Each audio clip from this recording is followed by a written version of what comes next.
Colombo with RxMuscle.com in the Iron Asylum with Aly Garcia. We are here at the Athletic Factor Club in Pompano Beach, Florida.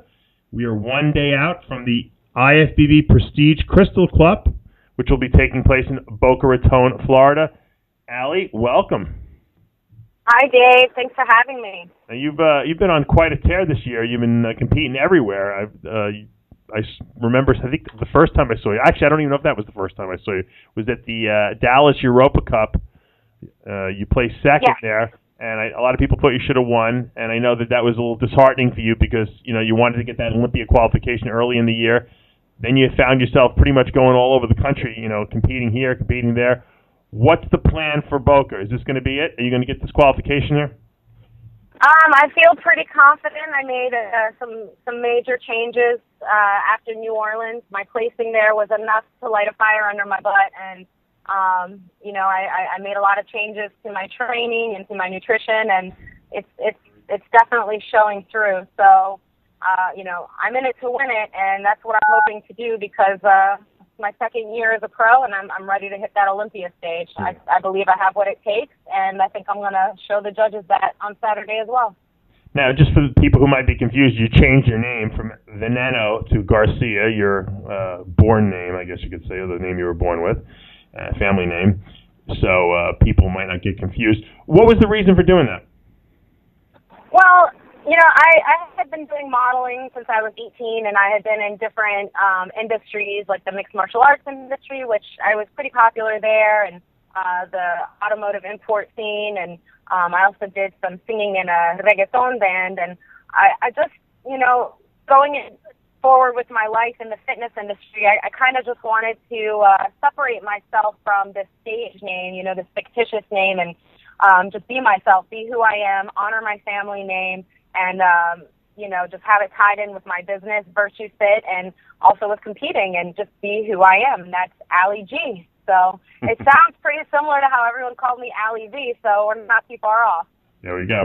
Now, obviously bikini is a difficult division because from one judging panel to the next you might have variation. Obviously you can go to one state and do well there, and you can go to another state and not do well.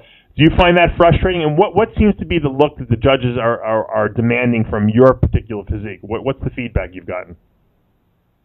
For me, it's always been something to do with my legs, specifically the back side of my legs. There are shows where I might look like I'm holding more water, or I just didn't bring in a tight enough package.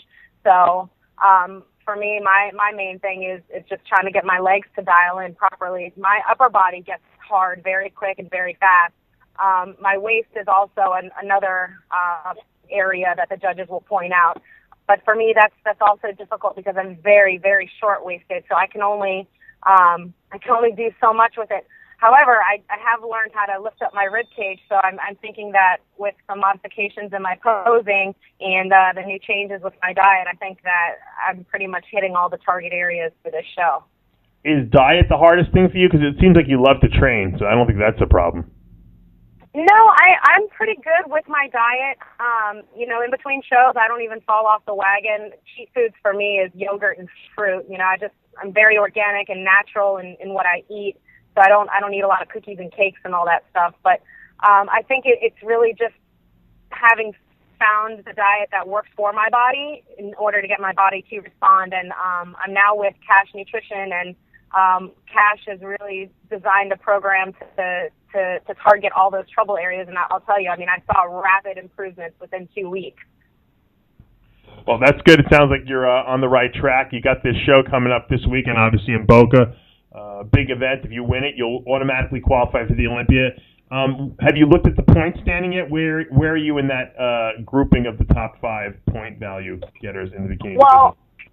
Well, I know I only have 4 points because I got second place in Dallas and I finished 8th in New Orleans. So 8th place doesn't get anything. So I pretty much at this point I'm gonna have to win this show if I want to go to Olympia, and I'm just gonna do the best I can. Right. Well, that's obviously always the goal. I'm assuming to win the show. Yeah, I'm not in it just for fun, although that's part of it too. Well, it's also probably a lot easier to compete when you're kind of in your hometown state, where you don't have to travel as much either, I'm sure. Absolutely, and because I'm in my home state, I'm finally able to bring some of my favorite people, some of my favorite home-baked goods. So they'll get a little treat from me this show. As long as you're not downing those same treats, you'll be fine. Now, what kind of diet have you been following for the last 8 weeks or so at this point? What do you find works best for your body in terms of carb, protein, and fats? I find that for me, keeping my carbohydrates a bit lower and in the beginning of my day works better, and then also having a healthy balance of fats, whether it's through salmon or avocados, that definitely helps. I don't have any dairy in my diet. I'm lactose intolerant anyway, but more of a lean meat with some healthier fats seems to do good. I used to do a lot of almonds and nut butters, but since I've cut those out, I seem to be responding in a more positive way, and the fat just seems to strip right off my legs. It seems like you ladies like to overindulge in the nut butters a little bit, from my experience. Yeah, for sure. A tablespoon for me is like, how much can I put on the tablespoon without it falling off? What about cardio? How much cardio have you found yourself doing leading up to the show? For the couple weeks before peak week, I was only hitting about 35 minutes, not trying to burn too much of that muscle. But this last week, peak week, it's been 45-minute days. So I'm either, out running, pushing the stroller with a 50-pound kid, and then actually, no, he's only about 40 pounds, or I find myself using my spin bike at home. So I have a fully built studio, so there's really no excuse to wake up and not do that fasted cardio. Well, you're definitely doing something right, because you got a great physique, and you're obviously very beautiful, and I have a feeling you do very well this coming weekend at the IFBB Prestige Crystal Cup. For now, though, we are out of time. I'm Dave Palumbo with Aly Garcia for RxMuscle.com.